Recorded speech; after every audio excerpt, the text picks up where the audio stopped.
Hello everyone and welcome back to another Wuthering Waves video. So today we're going to be taking a look at the new Prydwen updated list because as you all know, it got updated about 5 days ago and I kind of wanted to take a look at it with you guys and give my thoughts on the new changelog updates. So as you all know, Youhu just dropped about a week ago, so I haven't played it yet surprisingly, but I want to basically see where she lands on the tier list and basically give my thoughts on it. So if you guys enjoyed this video and found it helpful or entertaining, make sure to hit that like button and subscribe for more Wuthering Waves content. I'm trying to get to 2,000 subscribers, so the support would be absolutely amazing. So let's get right into it. All right, so Youhu had been added to the list. So I haven't actually looked at what's her name, Shorekeeper, mainly because of the fact that I knew she was going to be tier 0, but maybe I would be wrong. So it's been so long since I haven't touched the Prydwen tier list, so let's get right into it. So Youhu has been added to the tier list. The 4-star will be upgraded to S6 within the 1.4 big patch, so in 3 weeks. Okay, and then the Shorekeeper has been added to the tier list. That's it? Are you serious? Well, really? There's no reason as to why? Oh, okay. I guess there was no changes as well. That sounds kind of weird. Anyways, okay, we saw here we have Shorekeeper at tier 0. There's no changes happening right now, which is kind of weird, especially since I guess that makes sense because there's not that many characters right now that are kind of influencing the game, especially, I mean, Shorekeeper is influencing the game for sure, but I don't know why other characters have not gone up or down. Maybe there's something that isn't worth changing, I guess, which kind of makes sense, I guess. But yeah, I guess Jinshi is the same as always. She's been dominating the meta since 1.1, since she first released. Same with Yinlin, Zheji as well. We have because obviously Zheji is one of the best characters because of Jinshi and how she pairs up well with her. Then we have obviously Verena, which is literally the best character in the game. We all know this. She, I think, better than Shorekeeper in some terms, because I've been playing Shorekeeper for a while now, and I always felt like Verena just does more. Like she's way faster at generating her concerto energy more than Shorekeeper, and she just helps way more in terms of like healing, in terms of like anti-death cheat, in terms of like just damage, coordinated attacks, etc, etc. I feel like she has more utility than Shorekeeper, but I guess Shorekeeper has again like just a lot of utility in general. So obviously pulling for both of them was like the play instead of just, you know, pulling for one of them. But yeah, if you have both, like, then you're chilling. So again, Shorekeeper, not a really big surprise in terms of like where she is in the meta right now because of how strong she is and how well she pairs up with Verena. So very good tier list as of right now. Then we have obviously the main 4 DPS that are not Jinshi. So we have Changli, which is again has been amazing since her launch, version 1.1. Right now Encore has been getting some love, I guess, because of her new story quest. So maybe they'll give her like an extra stuff that we need to get for free, but I'm not sure. I haven't played the story quest because of how busy I am these days, but right now she's been doing amazing, just due to the fact that she is overall really good in terms of how good she is at quick swapping. So she's really good with quick swap, and she's really good with other characters like Rover mostly, and Verena, but yeah, she can also be played as a main DPS by herself, like hyper carry Encore, and overall she's really great. Same with Jian and Shangliao. You know, Jian has always been great in terms of how much damage he does, not in terms of Jinshi level, in terms of like burst, but he is really good at AoE damage, and he is really good when he is in his ult. So he's very good at just like covering all types of ground when he's playing as a DPS, but obviously not as good as Jinshi. Shangliao, same as always. He relies on his ult to be good, so you want to make sure to have as much energy regen as possible, and he's overall just really great. His weapon is really good as well. We're giving him a lot of boosts, and he's also free. He was free during the version 1.2 event, so there you go. Same with Mordefi and Sanhua. I think Mordefi has always been a good character to pair up with half of the roster in this game due to how good he is in terms of like coordinated attacks and how good his ultimate is. He's really good in off field, mainly because of his ultimate, but usually you can like swap him in and then use his ult, do a couple of abilities and then swap him out, and then you'll be fine. He's a really good also substitute good for Yin Lin if you don't have her. If you have Jinshi, he's really good with her.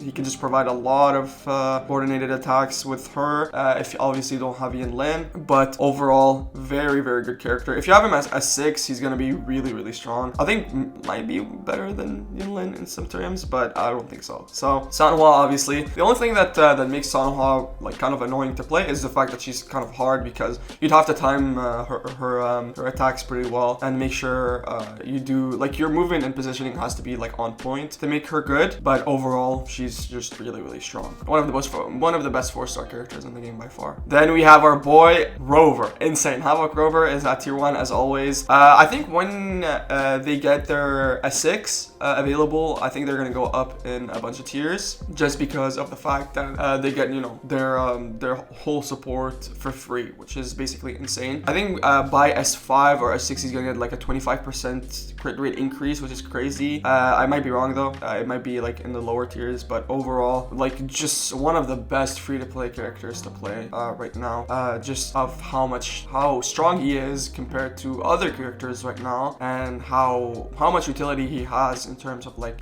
different elements that he has, and how much ground he covers for an FTP character. So you can play him as a support if you want to play Spectral Rover, or you can play as in DPS if you want to play Havoc Rover. So which is crazy. Always invest on Rover just because of how good he is. Obviously, we have Baiji. I think Baiji went down. No, she's the same tier as always. With Youhu, it's the first time we see Youhu in this tier list, so she's gonna be a support character. I'm not sure what she does. I guess healing, but I think she does like an RNG mechanic where, you know, she does like a bunch of stuff where she buffs characters but also heal them as well. So I guess putting him at tier 1 is acceptable, just due to the fact that there are so many better healers in the game right now. So obviously Shorekeeper and Verena are like the best ones. So we have Youhu, and then Baiji. Not surprised, honestly. Baiji has always been a good character in terms of like healing, but not as good as Verena or Shorekeeper. So I guess it's kind of acceptable to put her at tier 1 for sure. Then we have the underdogs, which are Kalcharo and Danjin. Same thing. They're pretty hard to play. I think that's the only thing that makes them in tier 1.5, I think, is the fact that they're hard to play. And obviously Jinshi is like super easy to play. Just like stack up your incandescent stacks and then do a bunch of damage. But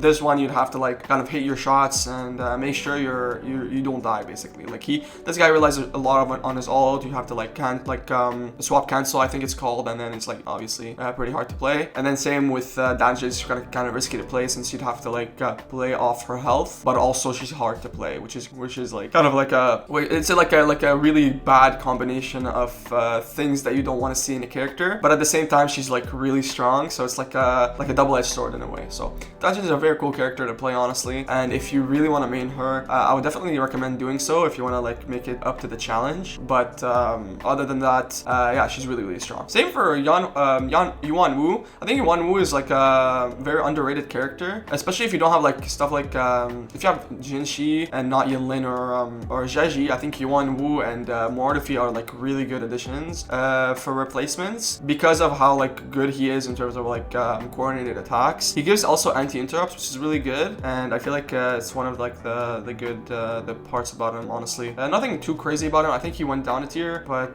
yeah, very, very good in general, but not as good as obviously Yinlin and Zheji and Vereen. So then we have Jianxin. I don't know why Jianxin is at tier 1.5. I think she should be like at 1 because of just how versatile she is in terms of utility. She can be like a damage dealer and like a shielder, a support, a hybrid. You can do whatever you want with Jianxin, basically. So I'm not really sure why they put her at tier 1.5. I guess she's like underwhelming in terms of like in comparison with other support characters, but I would assume it's not the case against, you know, Youhu and Baiji. So I'm kind of like on the edge on why they put her at tier 1.5, but I don't know. Let me know in the comments down below what you guys feel about this, but as of right now, I don't see the reason why you put it at tier 1.5. Maybe like 1 would be like fine for her. Then we have the Gunners and Ling Yang. Obviously, Yin Yang is like it's like not that crazy, you know. He relies a lot on his ult, and he's very clunky to play compared to like Jinshi, which feels way better. Obviously, what's her name? Zheji as well, since obviously they are like aerial characters as well, and Ling Yang covers that ground as well. So even though he is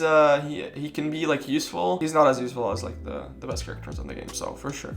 Then we have the Gunners. I think the Gunners is like the only thing that makes Gunners good good is the player. Like I've always said that in my entire, like, all my tier list videos. Gunners are only good if the player is good. So a gunner can be a tier 0 character if the character knows how to play the gunner. So nothing too crazy to talk about these guys. I think obviously again the Rover Spectre Rover and Yang, I think they should be like at tier 1.5 at least. Putting them at tier 2 kind of like doesn't make sense because of how versatile they are in terms of what they do. I think they could be put in every single team. Yang can be put in every single team as long as she does like what she does. I think what makes Yang really good in terms of her utility is her dupes. So if you have her dupes, I think you're putting her at like tier 1 or tier 1.5 is like an easy decision. Same for Rover, but I don't know why they put him at tier 2. At 6 he becomes like a really good spectral support. He gives like spectral damage, I think, or like spectral debuffs to enemies. So I don't know why they put him at tier 2 again. Let me know in the comments down below what you guys think about this, but yeah. And then finally the tier 3, the worst character in the game, Tao Chi. I don't know why they created this character. I think she needs maybe like a rework or something, because bro, she's awful, bro. She is one of the worst characters I've seen in gacha, straight up. Like even worse than Himiko, like old Himiko back in Honkai Impact 3. So I don't know why they did that to her. She's very slow to play. She's so bad at scaling in terms of like, you know, crit damage, crit rate. Like she is just straight up very annoying to play. I don't like playing her at all. I tried playing her in like the tryouts, but every time I've not touched her since then. So yeah, if you guys, I guess there hasn't been any changes regarding the tier list as much, except Youhu and obviously Shorekeeper. But I was hoping there would be like some changes regarding, you know, why they put her at tier 1 or tier 0, explaining on like you know, their thoughts about it. So yeah, because like here you can see Zhangji has been added to the tier list, and then you can see why they put her in the tier 0. But here in Shang Liao they didn't put anything, which is kind of weird. Same with Shorekeeper and same with Youhu. So it would be actually like kind of amazing explaining why they put it at tier 0 or why they put her at tier 1, just so we can kind of understand where they're coming from and maybe give our thoughts and opinions about why they put it on tier 0 or tier 1. But other than that,